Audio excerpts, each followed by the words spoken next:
اور جو ہے آج کل اس پہ فٹ کرتے ہیں کہ آپ غیبی مدد مانگ سکتے ہیں. بہرحال آپ کے سامنے موقف پیش کر دیا.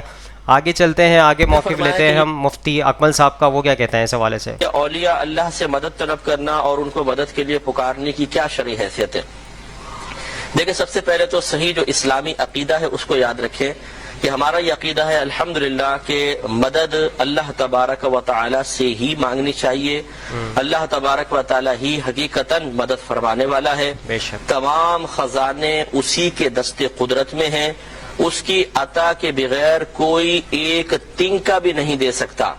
اور اگر کوئی مسلمان یہ عقیدہ رکھے کہ اللہ تعالیٰ کی عطا کے بغیر کوئی ہمیں ایک بھی تنکا دے سکتا ہے تو وہ کافر ہو جائے گا.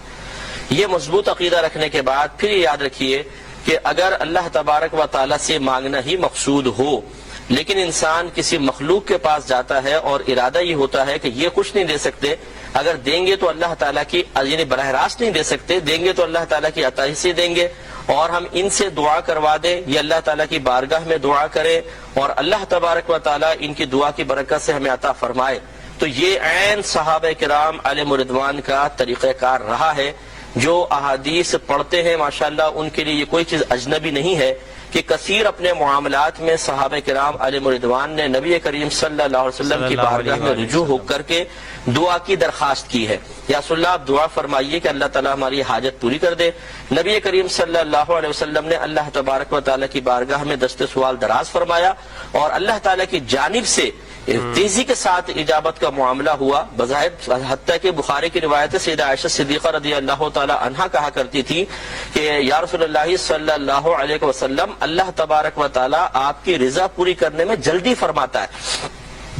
تو یہ چونکہ صحابہ کرام کا طریقہ تھا, لہذا اگر کوئی مسلمان اس نظریے اور عقیدے کے ساتھ اولیاء اللہ کے پاس جاتا ہے کہ میں ان سے دعا کرواؤں گا اور یہ اللہ تبارک و تعالیٰ کی بارگاہ میں دعا کر کے میری حاجات کو حل کرنے کے سلسلے میں, حاجات کی تکمیل کے سلسلے میں معاون بنیں گے, تو اس میں کوئی حرج نہیں ہے. عقیدہ یہ ہونا چاہیے کہ یہ اللہ کی عطا کے بغیر کچھ بھی نہیں دے سکتے, دینے والی ذات فقط اللہ تبارک و تعالیٰ کی ہے.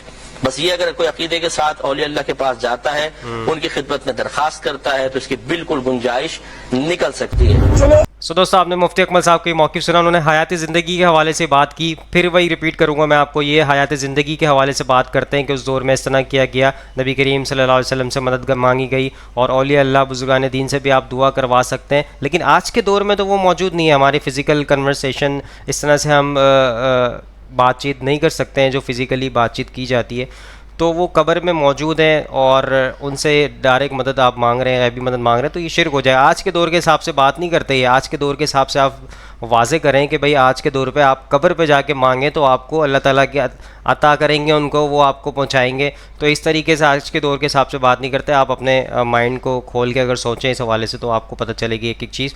اب آگے چلتے ہیں, الیاس قادری صاحب کا موقف لیتے ہیں, وہ کیا کہتے ہیں اس حوالے سے. اللہ کے سوا کسی سے بھی ہم ڈائریکٹ مانگے نا, تو حقیقت یہ ہے کہ وہ انڈائریکٹ ہی ہے. اس کو میں آپ کو ایک موٹی سی مثال دیتا ہوں, جو سعادت مند ہے ان کی سمجھ میں آ جائے گا. روزی کون دیتا ہے؟ اللہ. کبھی ڈائریکٹ اللہ تعالیٰ نے کہا کہ یا اللہ میری جھولی میں نوٹیں ڈال دے, میری تنخواہ بڑھا دے, کبھی نہیں کہا ہوگا آپ نے. تنخواہ بڑھانے کس کو کہتے ہیں؟ سیٹ صاحب مہنگائی بڑھ گئی ہے, برا نہیں ہوتا. دعا یہی کرتے ہیں یا اللہ میری روزی میں برکت, روزی برکت کے وظیفے بھی کرتے ہیں, لیکن مانگتے جا کے سیٹ سے. تو یہ سیٹ کا دینا اور سیٹ سے ڈائریکٹ مانگنا حقیقت میں یہ سب انڈائریکٹ ہے. کہ حقیقت میں روزی اللہ دے رہا ہے, اب وہ سیٹ کے ذریعے دے رہا ہے. تو جب یہ مطلب یعنی کہ گھوٹالا سیٹ جو ہے اس سے ڈائریکٹ مانگنا آپ کی سمجھ میں آ جاتا ہے. اور یہ ہمارے سچوں کے لیے اولیاء کرام ہیں, ان کی خدمت میں عرض کرنا سمجھ میں نہیں آتا. سچو غوث اعظم صنم پیر آہے, سچا غوث پاک سمجھ میں نہیں آتا. یا اولیاء کرام, تو یوں مطلب ولیوں سے بھی اگر کوئی ڈائریکٹ مانگتا ہے تو اس میں کوئی حرج نہیں ہے کہ یہ حقیقت میں انڈائریکٹ ہی ہے. آپ بتائیے موت کون دیتا ہے؟ آپ بولے گا اللہ. مارتا کون ہے؟ اللہ. ٹھیک ہے نا. تو اب کسی نے فائر کر دیا, مر گیا, اب وہ کورٹ میں کھڑا ہو گیا, جج نے بولا کیوں مارا؟ بولا میں نے تھوڑی مارا, اللہ مارتا ہے جلاتا ہے. تو کیا جج آپ کی بات مان لے گا؟ کبھی نہیں مانے گا. بولا جلدی اس کو پھانسی پہ چڑھا تو پاگل ہو گیا. تو یوں اگرچہ اللہ مارتا ہے, اللہ جلاتا ہے, لیکن اسباب کا وہ خالق ہے, تو اس طرح کے اسباب بنتے ہیں. سو دوستو, آپ نے الیاس قادری صاحب کو یہ موقف سنا, انہوں نے کہا کہ آپ سیٹ صاحب سے سیلری مانگتے ہیں, روزی مطلب پیسے وغیرہ مانگتے ہیں, تو یہ بھی تو انڈائریکٹلی آپ مدد مانگ رہے ہیں. تو وہ اسباب کے تحت مدد مانگ رہے ہیں، آپ غیبی مدد تو نہیں مانگ رہے. ایک تحتل اسباب ہوتا ہے، ایک فوکل اسباب ہوتا ہے. تحتل اسباب کے تحت آپ مدد مانگ رہے ہیں، فوکل اسباب ہوتا ہے اسباب سے بڑھ کے. اب آپ اپنے سیٹ سے یہ تو نہیں کہہ سکتے سیٹ صاحب مجھے اولاد دے دیجئے، تو یہ کیا ہو گیا اسباب سے بڑھ کے، کیونکہ وہ اسباب اس کی جتنی حدود ہے، سیلری تک حدود ہے، وہ آپ کو سیلری کے ایک اس کی ایک ریلیشن شپ بنی ہوئی ہے باس اور امپلائی کی، تو اس سے آپ سیلری طلب کر رہے ہیں، تو وہ آپ اسباب کے تحت مانگ رہے ہیں. اور غیبی مدد اب آج کے دور کے حساب سے یہ کہہ رہے ہیں کہ غوث پاک رحمۃ اللہ علیہ سے آپ جو ہے مدد آپ جو ہے مانگ سکتے ہیں، تو وہ کیوں نہیں آپ کی مدد پوری کریں گے؟ تو وہ اب حیات اس طرح نہیں ہے، وہ قبر میں موجود ہے اپنے، اور جو ہے آپ کو پتہ ہے کہ اللہ تعالیٰ سے آپ غیبی مدد جو بھی مانگیں گے وہ اللہ تعالیٰ سے مانگیں گے. اگر غیبی مدد آپ کسی بھی شخص سے مانگیں گے تو وہ نہ آپ کو پوری کر سکے گا، اور یہ عقائد جو ہے شرک کے عقائد میں جو ہے یہ بات چلی جائے گی. تو بہرحال ان کا موقف میں نے آپ کے سامنے پیش کر دیا. آگے چلتے ہیں ڈاکٹر ذاکر نائک کا موقف لیتے ہیں اس حوالے سے، وہ کیا کہتے ہیں. نے پوچھا کہ بت پرستی غلط ہے، ان کے مذہب میں بھی غلط ہے، ہمارے مذہب میں بھی غلط ہے. آپ بت کو الٹا پوجو یا سیدھا پوجو، تو مذہب کو پوجنا صحیح ہے کیا نہیں، وہ آپ کا سوال تھا. مزار پہ جانا صحیح ہے کیا غلط ہے؟ بھائی صاحب نے بہت اچھا سوال پوچھا. اسی لیے میں کہتا ہوں کہ اسلام کو جاننے کے لیے مسلمان کو مت دیکھو، قرآن اور حدیث کو دیکھو. قرآن میں کہیں بھی نہیں لکھا ہوا ہے کہ مزار بناؤ. یہاں تک کہ اللہ کے رسول محمد صلی اللہ علیہ وسلم نے کہا کہ کوئی بھی قبر پکی نہیں ہونا چاہیے، اگر پکی ہے تو اس کو زمین سے نش کرنا چاہیے. صحیح بخاری کی حدیث ہے کہ اگر کوئی قبر پکی ہے تو اسے زمین کے لیول پہ لے کے آنا چاہیے. مزار کو پوجنا غلط ہے، حرام ہے. میں جانتا ہوں کہ کئی مسلمان انجانے میں علم کی کمزوری کی وجہ سے وہ مزار پہ جاتے ہیں. اور میرا یہ کہنا ہے کہ بہت سا کلچر جو ہے، یہ کلچر ہمارے زندگی میں آ جاتا ہے، اور ہمارے باپ دادا پہلے کہیں نہ کہیں ہندو تو ہوں گے، تو ہمارے باپ دادا جاتے تھے مندر، تو ابھی جا رہے ہیں مزار میں. آہستہ آہستہ تبدیلی آ رہی. تو میری درخواست ہے کہ اگر آپ اسلام ان بھائیوں سے جو مزار جاتے ہیں، مسلمان بھائیوں، مزار پہ جانا بالکل غلط ہے. محمد صلی اللہ علیہ وسلم نے کہا کہ آپ قبر پہ جاؤ. اگر آپ قبر پہ جائیں گے تو آپ کو یہ احساس ہوگا کہ آپ کبھی نہ کبھی مرنے والے ہیں، تو اللہ پہ اور یقین کریں گے، آخرت پہ یقین ہوگا. تو قبر پہ جا کے ان کے لیے دعا کرنا صحیح ہے. جو آدمی مر چکا ہے ان کے لیے دعا کرو، ان کو دعا نہیں کر سکتے. You can pray for them not to them, مطلب ان کے لیے دعا کر سکتے، ان کو دعا نہیں کر سکتے. آپ سمجھ رہے؟ وہ بیچارہ شخص مر گیا ہے، اچھا شخص تھا، اس کے لیے دعا کر سکتے اللہ اسے جنت فردوس دے، انہیں نعمت دے، انہیں معاف کرے، وہ تک ٹھیک ہے. لیکن جا کے یہ بولے کہ میرے ایگزامینیشن میں میرے نمبر کم ہے تو بابا نمبر اچھے کر لو، یہ بالکل حرام ہے. شفا، قرآن مجید میں کم از کم 25 آیتیں ہیں جس میں لکھا ہے شفا. شفا مطلب سفارش، وسیلہ حرام ہے. 2 آیت میں لکھا ہوا ہے صرف ان کو اجازت ہے جو اللہ تعالیٰ آخرت میں ان کو اجازت دیں گے، وہ محمد صلی اللہ علیہ وسلم آخرت میں. آج کی تاریخ میں ہم محمد صلی اللہ علیہ وسلم سے بھی نہیں مانگ سکتے. باقی لوگ کو تو چھوڑو، سنت اور باقی بابا لوگ کو چھوڑو، محمد صلی اللہ علیہ وسلم کو بھی ماننا ہمارے لیے حرام ہے. جو شخص مر چکا ہے ہم انہیں عزت کرتے ہیں، محمد صلی اللہ علیہ وسلم سے محبت کرتے ہیں، ان سے پیار کرتے، لیکن ان کی پوجا نہیں کرتے، ان کی عبادت نہیں کرتے. عبادت صرف اللہ کی ہے. دوستو آپ نے ڈاکٹر ذاکر نائک کا موقف سنا. انہوں نے کہا کہ جو ہے مدد صرف اللہ سے مانگی جائے گی. بزرگان دین اولیاء اللہ سے جو ہے جو قبر میں موجود ہیں ان سے مدد مانگنا جائز نہیں ہے. ان کے لیے مطلب آپ جو ہے دعا کر سکتے ہیں اللہ تعالیٰ سے کہ ان کی مغفرت فرمائے یا ان کے درجات بلند فرمائے، یا آپ دعا کر سکتے ہیں، لیکن ان سے آپ ڈائریکٹ مانگ نہیں سکتے. تو آپ کے سامنے میں نے موقف پیش کر دیا. آج کے دور میں آپ نبی کریم صلی اللہ علیہ وسلم سے بھی مدد طلب نہیں کر سکتے، کیونکہ یہ غیبی مدد میں شامل ہو جائے گا اور یہ شرک پہ مبنی ہو جائے گا. تو آپ کے سامنے موقف پیش کیا. آگے چلتے ہیں ڈاکٹر اسرار احمد صاحب کا موقف لیتے ہیں اس حوالے سے، وہ کیا کہتے ہیں.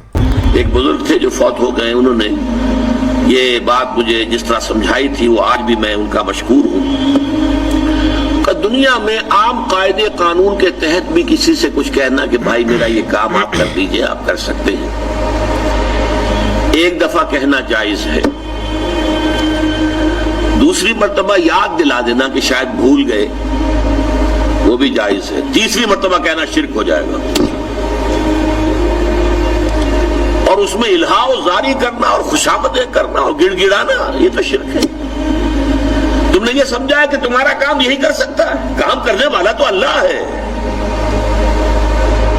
لا فاعل فی الحقیقت ولا مؤثر الا اللہ، حضور نے فرمایا کہ اگر تمہیں جوتا باندھنے کا تسبہ درکار ہو تب بھی اللہ سے مانگو، کسی کے سامنے سوال کا جو ہاتھ جو ہے وہ دراز نہ کرو۔ اللہ نے تمہیں ایک عزت نفس دی ہے، اس عزت نفس کو دہلا نہ بناؤ، کسی کے سامنے جو ہے اپنا ہاتھ پھیلا دینا، اپنی عزت نفس جو ہے تو ختم کر دینا ہے، مت مانگو کسی سے کچھ۔ لیکن یہ کہ ٹھیک ہے دنیا میں کام چلتا ہے۔ حضور کا شکی شان تو یہ تھی کہ اگر آپ سواری پر ہوتے تھے اور آپ کی چھڑی گر گئی تو سواری کو بٹھا کے اس سے اتر کر چھڑی خود اٹھاتے تھے، آپ کسی اپنے ساتھی سے یہ نہیں کہتے تھے کہ میری چھڑی پکڑا دو گی۔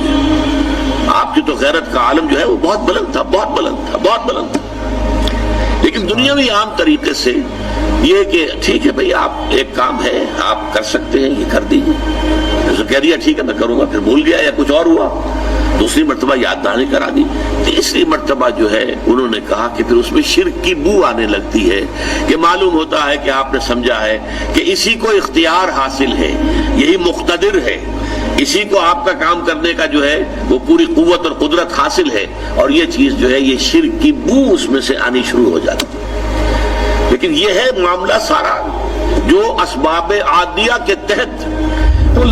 دوستو آپ نے ڈاکٹر اسرار احمد صاحب کا یہ موقف سنا، انہوں نے کہا کہ اسباب کے تحت بھی آپ اگر کسی شخص سے مدد مانگ رہے ہیں کسی بھی حوالے سے کسی بھی چیز کے اندر، تو آپ ایک دفعہ بول سکتے ہیں اس کو یاد دہانی کے لیے، دوسری دفعہ بھی بول سکتے ہیں، لیکن تیسری دفعہ بولیں گے تو اس کے اندر شرک کی بو آنا شروع ہو جائے گی، تو اس طرح کے معاملات سے بھی بچا جائے گا۔ تو وہ تو بہت اوپر کی بات ہے کہ آپ ڈائریکٹ بزرگان دین سے مانگ لیں، تو وہ تو آپ اسباب کے تحت بھی اس طرح کے معاملات میں آپ کو شرک کے طرف آپ راغب ہو سکتے ہیں، تو پھر وہ تو بہت اوپر کی بات ہو جائے گی کہ آپ ڈائریکٹ مانگیں کسی بزرگان دین سے یا اولیاء اللہ سے۔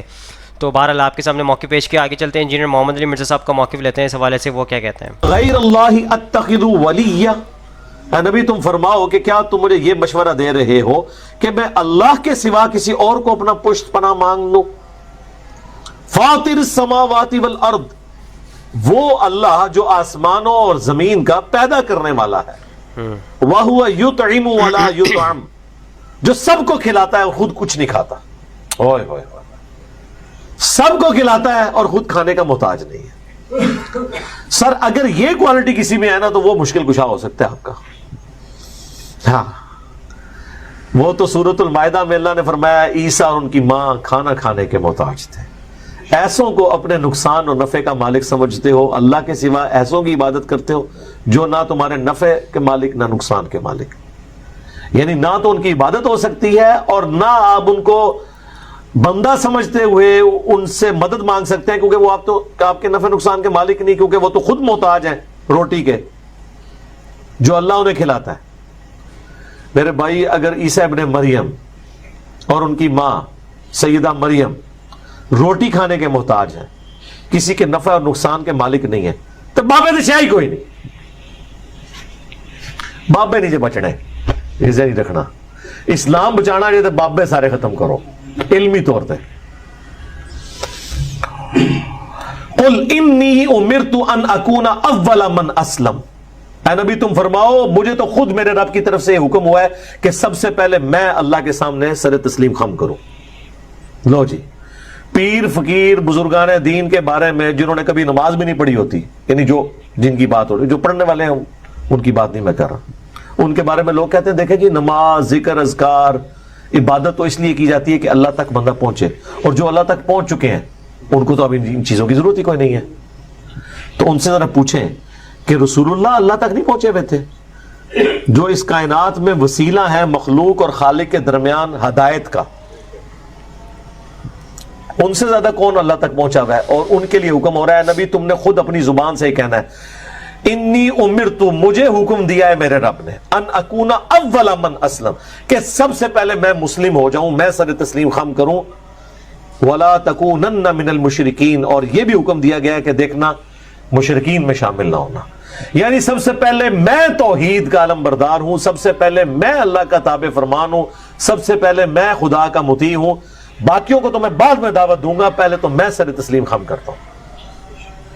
اب مجھے بتائیں، اگر اللہ کے نبی کو یہ حکم دیا جا رہا ہے کہ آپ نے یہ کہنا ہے کہ میں نے شریعت کی پابندی کرنی ہے، میں نے اللہ کے سامنے سر جھکانا ہے، میں نے اللہ کے ایک ایک حکم کی پیروی کرنی ہے، تو بابت شاہی کوئی نہیں، صحیح، کوئی شے نہیں۔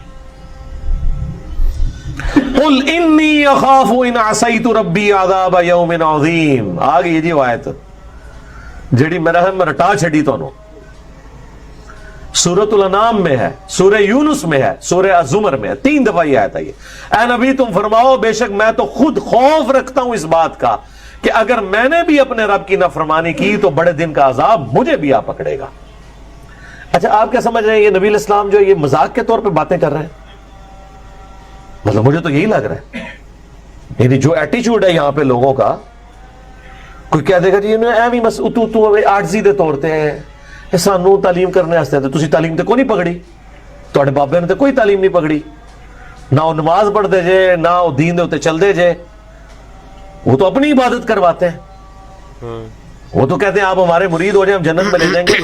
ادھر تو میرے بھائی یہ سنگولر کے سیگے ہیں کہ نبی تم فرماؤ مجھے تو حکم ہوا ہے کہ سب سے پہلے میں اللہ کا تابع فرمان بنوں، میں شرک نہ کروں، میں خود اس بات سے ڈرتا ہوں کہ اگر میں نے اللہ کی نافرمانی کی تو اللہ کا عذاب قیامت کے دن کا بڑا عذاب مجھے آ پکڑے گا۔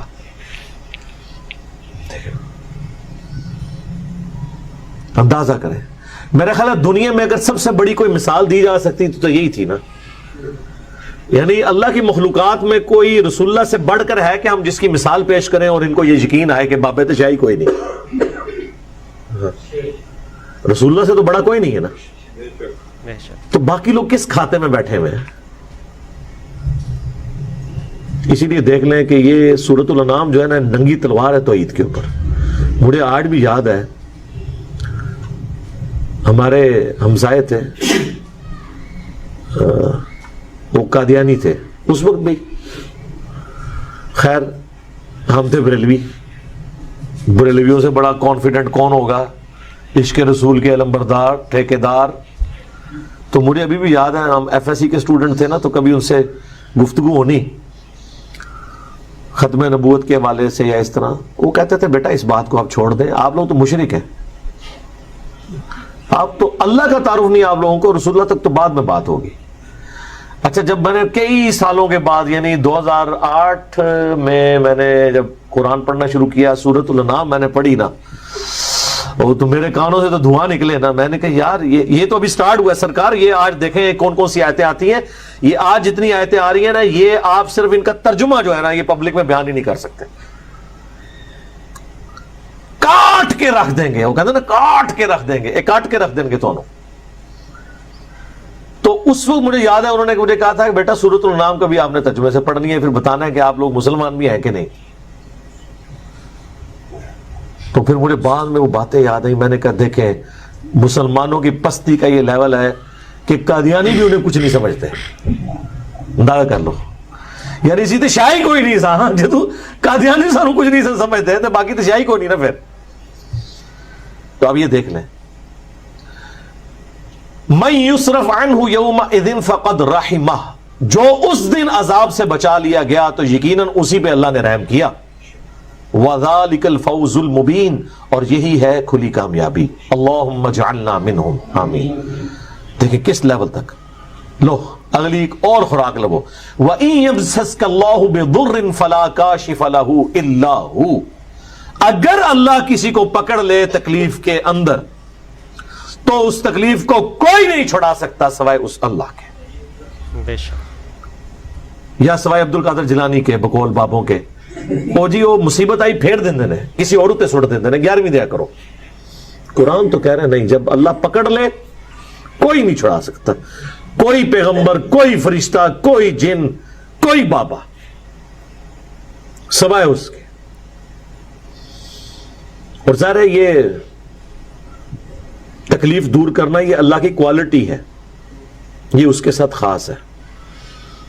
سورہ نمل کی آیت نمبر 62 ہے، میرے خیال ہے وہ ایک سمجھ لیں جسے وہ تاش کی لینگویج میں کہتے ہیں نا یکا، وہ ہے وہ آیت۔ ہم جب کہتے ہیں نا ایاک نعبد و ایاک نستعین، اے اللہ تیری عبادت کرتے ہیں، تجھ سے مدد مانگتے ہیں، تو یہ کہتے ہیں دیکھیں ہم بزرگوں سے بھی جو مانگتے ہیں نا وہ اللہ سے ہی لے کے دیتے ہیں. آپ امی سے روٹی جو مانگتے ہیں تو کیا یہ شرک ہے؟ اس کا ہم ان کو جواب دیتے ہیں کہ میرے بھائی یہ تو اسباب ہے، ان کا قرآن میں حکم ہے وَتَعَاوَنُوا عَلَى الْبِرِّ وَالتَّقْوَى وَلَا تَعَاوَنُوا عَلَى الْإِثْمِ وَالْعُدْوَانِ، نیکی اور پرہیزگاری کے کاموں میں ایک دوسرے کی مدد کرو، برائی میں الگ رہو. وہ کہتے ہیں ٹھیک ہے، لیکن اب دیکھیں جو بزرگان دین ہیں وہ بھی اللہ سے ہی لے کے دے رہے ہوتے ہیں، پیچھے اللہ ہی ہوتا ہے. اللہ نو پیچھے کر دو، ہاں کر دو پیچھے. اور اسی کہنا یار قرآن حدیث دی پیروی کرو، وہ کہتے ہیں اصل میں ساڈے بزرگوں اور اماماں نے بھی قرآن حدیث دسیا، پیچھے نبی علیہ السلام بھی نے، نبی بھی پیچھے، اللہ بھی پیچھے. وہ مندسوں پیچھے کے رہ گئے تھوڑے پلے. جو مسلمان اللہ رسول کو پیچھے کر دے اور بابے اور بزرگ آگے لے آئے تو وہ اپنے ایمان کی فکر کرے. پھر ہم انہیں سمجھاتے ہیں کہ دیکھیں بارش اللہ برساتا ہے لیکن ڈیوٹی فرشتوں کی، ہم مانگتے کس سے ہیں؟ اللہ سے. فرشتوں سے مانگیں گے تو مشرک ہے. وہ کہتے ہیں یہ ساری باتیں آپ کی ٹھیک ہیں، لیکن قرآن میں یہ تو آیا کہ اللہ ہی سے مانگتے ہیں، یہ تو نہیں آیا کہ کسی اور سے نہیں مانگتے. ہم دیکھو ذرا اندازہ کرو. تو ہم نے کہا یہ بھی آیا ہوا ہے سورہ نمل کی آیت نمبر 62، توحید کی فیلڈ میں یکا، جس طرح آپ وہ کہتے ہیں نا تاش کی لینگویج میں، اَمَّن يُجِيبُ الْمُضْطَرَّ اِذَا دَعَاهُ، بھلا بتاؤ تو کون ہے جو مصیبت میں گھرے ہوئے شخص کی فریاد کو سنتا ہے، وَيَكْشِفُ السُّوءَ، اور اس کی تکلیف اس سے دور کر دیتا ہے، وَيَجْعَلُكُمْ خُلَفَاءَ الْأَرْضِ، اور تمہیں خلیفہ کرتا ہے اگلوں کا زمین پر. یعنی جب تمہارے ابا اجداد مرتے ہیں تو تمہارے مرنے کے بعد تمہاری اولاد، سب ایک ایک کر کے مر رہے ہیں، اللہ جو ہے وہ زندہ ہے، ایک ایک کر کے وہ آنے والی نسلوں کو زمین کا مالک بناتا جاتا ہے. اصل مالک کون ہے؟ اللہ. اِلَٰهٌ مَّعَ اللَّهِ، کیا اللہ کے ساتھ کوئی اور الہ بھی ہے جس کی یہ کوالٹیز ہوں؟ قَلِيلًا مَّا تَذَكَّرُونَ، لیکن نصیحت بہت کم ہی حاصل کرتے ہو. کون سی کوالٹی؟ تکلیف اور پریشانی میں گھرے ہوئے شخص کی فریاد کو سننا، یہ اللہ کی کوالٹی ہے. تو یہاں پہ بھی آیا کہ اگر اللہ کسی کو پکڑ لے تکلیف کے ساتھ تو اسے کوئی دور نہیں کر سکتا سوائے اس کے. وَإِن يَمْسَسْكَ بِخَيْرٍ، اور اگر اللہ تعالیٰ کسی کے لیے خیر کا ارادہ کر لے، فَهُوَ عَلَىٰ كُلِّ شَيْءٍ قَدِيرٌ، تو اللہ تعالیٰ ہر چیز پر قادر ہے. اچھا یہی آیت سورہ یونس میں آئے گی، وہاں پھر آگے ساتھ آتا ہے وَإِن يَمْسَسْكَ بِخَيْرٍ فَلَا رَادَّ لِفَضْلِهِ، تو اللہ کے فضل کو کوئی ٹال نہیں سکتا اگر وہ ارادہ کر لے. یعنی اگر اللہ نے ارادہ کیا ہوا تو میرے بھائی کوئی کچھ نہیں کسی کو نقصان پہنچا سکتا.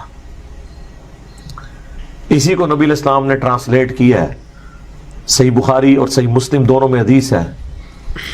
حضرت معاویہ رضی اللہ تعالیٰ عنہ نے مغیرہ ابن شعبہ کو خط لکھا کہ آپ کوئی ایسا وظیفہ مجھے بتائیں جو اللہ کے نبی سے آپ نے خود سنا ہو. تو انہوں نے کہا کہ نبی صلی اللہ علیہ وآلہ وسلم ہر فرض نماز کے بعد پڑھا کرتے تھے لا الہ الا اللہ وحدہ لا شریک لہ لہ الملک ولہ الحمد وہو علی کل شیء قدیر اللہم لا مانع لما اعطیت ولا معطی لما منعت ولا ينفع ذا الجد منک الجد.